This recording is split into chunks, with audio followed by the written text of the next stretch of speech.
Bismillahir Rahmanir Rahim wa sallallahu ala sayyidina wa nabiyyina Muhammadin wa ali tayyibin at-tahirin. Allahumma salli ala Muhammadin wa ali Muhammadin wa ajjil farajahu. Yan uwa masu kallon mu barkanmu da warhaka da fatan muna lafiya, Allah ta'ala ya sa haka.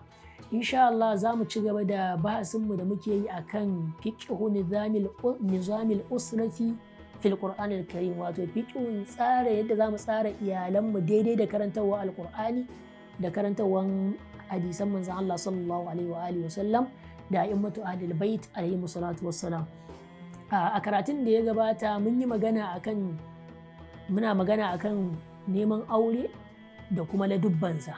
A karatun da ya gabata mun yi magana akan ya halatta mutum ya nemi auren mace mai idda, amma kada ya bujiro mata da magana kai tsaye ce yana son ta, dai zai zo da wasu ƙawa'id wanda suke nuni akan cewa in ta gama idda yana so ya aure ta.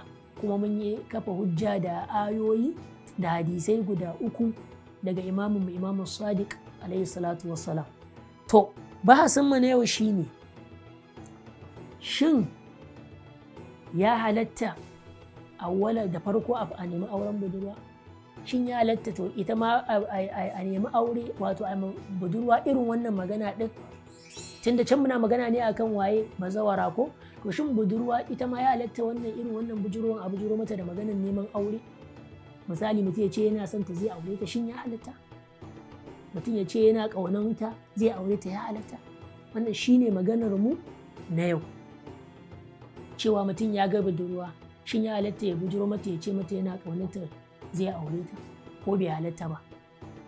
Tunda can mun yi magana ne akan bazawara, sai yake cewa qalu, wato malaman mu sun ce innana natamassaku bil awliyatil qat'iyya, mu muna yin riko ne da awliyatil qat'iyya, wato abubuwa na farko wanda suke qat'i a yanke. Wato menene awliyatil qat'iyya? Sune wannan kamar ayat da aka kawo ta farko cewa wala junaha alaikum fima aradtum bi mitbatin nisa'i ibtida'an, wato da farko shi muke dauka mu hukunci da shi. In muka yi hukunci da shi sai mu dabbaka shi kuma akan sauran ababe.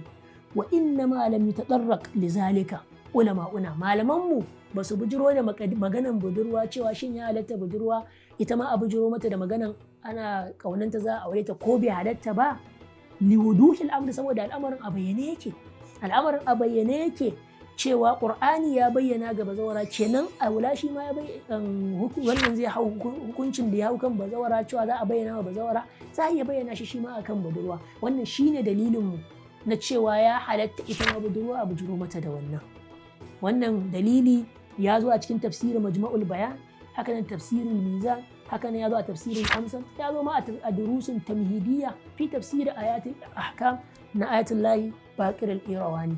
Wayannan sune dalilan mu akan cewa ita ma budurwa ya halatta a bujuro mata da wannan, istidlalin mu akan wancan dalilin na farko. Ina fatan an gane, don haka natija shine ya halatta a bujuro da budurwa a ce ana kaunanta a aure ta. Insha Allah karatu na gaba za mu daura daga inda muka tsaya. Wa sallallahu ala Muhammadin wa alihi tayyibin at-tahirin.